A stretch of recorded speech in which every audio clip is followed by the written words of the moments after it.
श्री राम बाण श्री नवल बाण लगे बाण टले काल। धन डिगे यौवन डिगे राज तेज दिग जाए। सत्य वचन डिगे नहीं नवला युग प्रलय हो जाए। ओम सोहंग बरहम रूपाय बराहमने स्वाहा। ओम गुरु जी आप मेहरबान कुल मेहरबान। अखे अमर अजर अजीत सुन चेतन श्री आप हो। श्री राम बाण नवल बाण लगे बाण टले काल।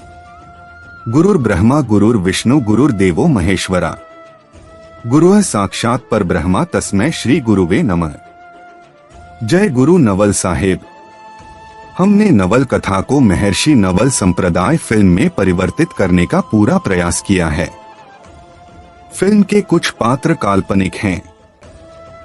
अगर इस फिल्म में कुछ भी भूल चूक हो गई हो तो आदिवाल परिवार इसके लिए क्षमा प्रार्थी है।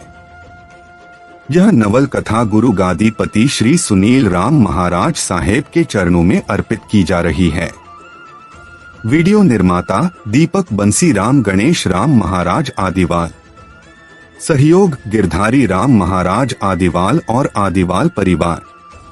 इस भाग 3 में महर्षि नवल स्वामी ने किया संतों, आचार्य और साधुओं के साथ सत्संग का अद्भुत मिलन है। 1. संत आशा भारती के साथ सत्संग। 2. बनानाथ जी से शास्त्रार्थ। संत आशा भारती के साथ सत्संग। महर्षि नवल स्वामी यद्यपि अपने आप में पूर्ण समर्थ थे, उनकी भक्ति तथा ज्ञान का डंका भी चारों ओर बजने लग गया था, किंतु साधु की ज्ञान पिपासा बनी ही रहती है। वे समस्त संसार में सिया राम ही का रूप देखते हैं। उनको यह लालसा भी बनी ही रहती है कि किसी महापुरुष या संत से ज्ञान अर्जित किया जाए। जैसा कि संत प्रेमदास जी ने कहा है कि साध संगत पल ही भली जो देवे करतार। प्रेमदास दर्शन किए जीव होत भव पार।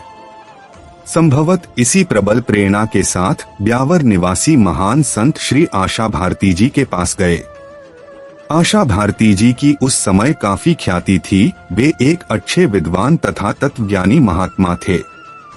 स्वामी जी ने भारती जी को सादर प्रणाम आदि करने के बाद आग्रह पूर्वक निवेदन किया कि हे महात्मन, मैंने कुछ भजन लिखे हैं, इनमें कोई त्रुटि हो तो इन्हें सुधारने और मेरा मार्गदर्शन करने की कृपा करें।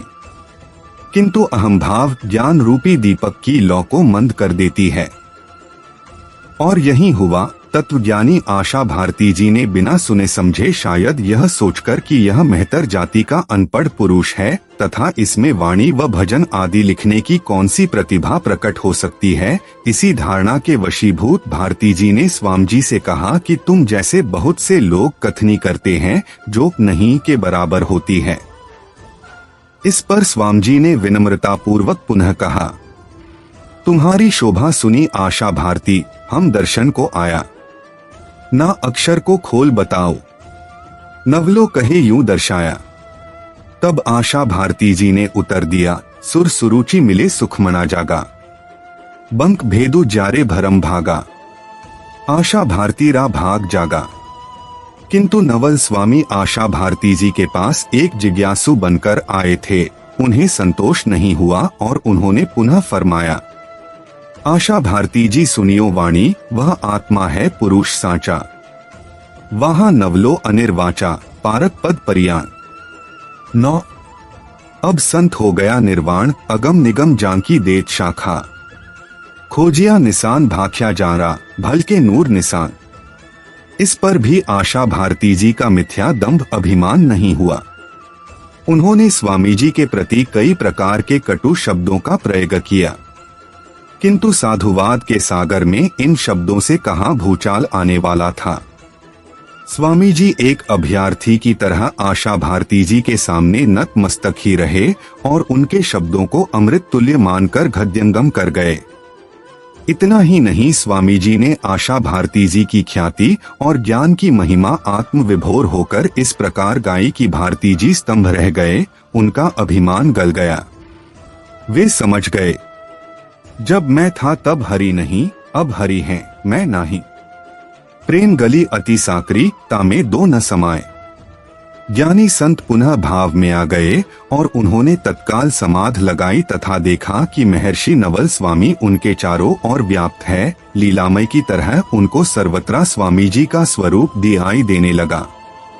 आशा भारती जी को आभास हुआ कि नवल स्वामी मातंग जाति में उत्पन्न एक सच्चे तत्व ज्ञानी एवं ईश्वर भक्त महात्मा है। समाधि छूटने के बाद भारती जी गदगद हो गए। प्रेम पूर्णा अश्रुधारा उमड़ पड़ी।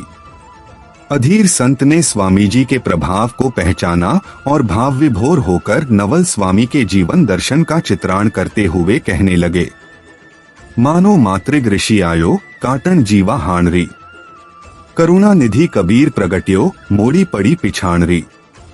तेर हर कृपा हर साला में जिन जन्म लिनो आणरी, मातृक घर मुक्ति के दाता नवल जन्मियो जानरी।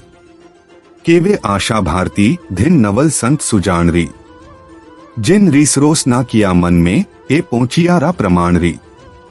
किंतु भक्त जन किसी शब्द या कर्म का भार अपने पर नहीं रखते। वे तो परमेश्वर की इस सृष्टि के सामने स्वयं की अकिंचन समझते हैं। नवल स्वामी ने तत्काल आशा भारती जी को ब्रह्मा जल की संज्ञा एवं आदर देते हुए गाया, चलो हंसा सायर जहां मोक्ष मार्ग जानरी। ब्रह्मा जल आशा भारती वहां धुपे सभी हाणरी। तेर दातारे दरगा देवगण शुभ भान ब्रह्मा बहु ज्ञानरी। दास नवलो भेंट भगवत सुकृत कर पहचानरी। एक ने दूसरे के अंदर झांका, दोनों एक में एक दूसरे देख रहे थे। बिना वाणी के भी वार्ता हो रही थी। एक दूसरे का विगत जान रहे थे और धन्य हो रहे थे। जैस कह रहे हो, राम जी साध संगत मोही दीजियो, बार बार मैं करूं बीनती कृपा मो पर कीजियो।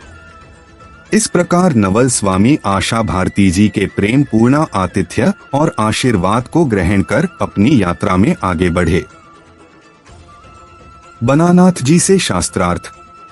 इस दौरान राजस्थान के प्रसिद्ध शास्त्रावेता महात्मा बनानाथ जी से महर्षि नवल स्वामी की भेंट हुई। स्वामी जी अपनी पूर्व जिज्ञासा के कारण उनसे भी सत्संग की इच्छा रखते थे, किंतु बनानाथ जी अपने सामने किसी दूसरी विभूति को मानने वाले नहीं थे। शायद उनको भी यह गर्व था कि यह सामान्य साधु मेरे से क्या स्त्रा करेगा। कहा तो यह गया कि विद्या ददाति वनियम, अर्थात विद्या से नम्रता आती है का भाव कभी कभी विद्वानों से भी किनारा कर लेता है। किंतु साधु भी क्या करें? ईश्वर की त्रिगुणात्मक माया के प्रभाव से कौन बच सकता है? तभी तो सर्वप्रथम नाथ जी ने अपनी सिद्धि और शक्ति का आभास कराते हुए स्वामी जी से कहा, मेरा स्वरूप अनादि है, तू क्या लखे अजानी। मैं रहता परमात्मा तांकी कहूं निशानी। यह सुनकर भी स्वामी जी के मन में नाथ जी के प्रति किसी प्रकार का द्वंद्व अथवा द्वेष उत्पन्न नहीं हुआ और अपनी सहज की मुद्रा में ही उन्होंने श्री बनानाथ जी से कहा, नाथ जी तुम जुग जुग जानी आए, हम तो अजान आप नित जानी। कहो हम कहां से आए चार खान से, ताल बतावो तब हम निश्चय पाएं। स्वामी जी की इस वाणी को सुनकर बनानाथ जी ने गहराई से विचार किया, तब उनका भ्रम दूर हो गया। वे समझ गए कि नवल कोई बाजारू महात्मा नहीं है, अपितु ये वास्तव में एक सच्चे साधु और बहम वेता योगी है। तदुपरांत बनानाथ जी स्वामी जी से काफी प्रभावित हुए और उनका हार्दिक सम्मान किए। जय गुरु नवल साहेब।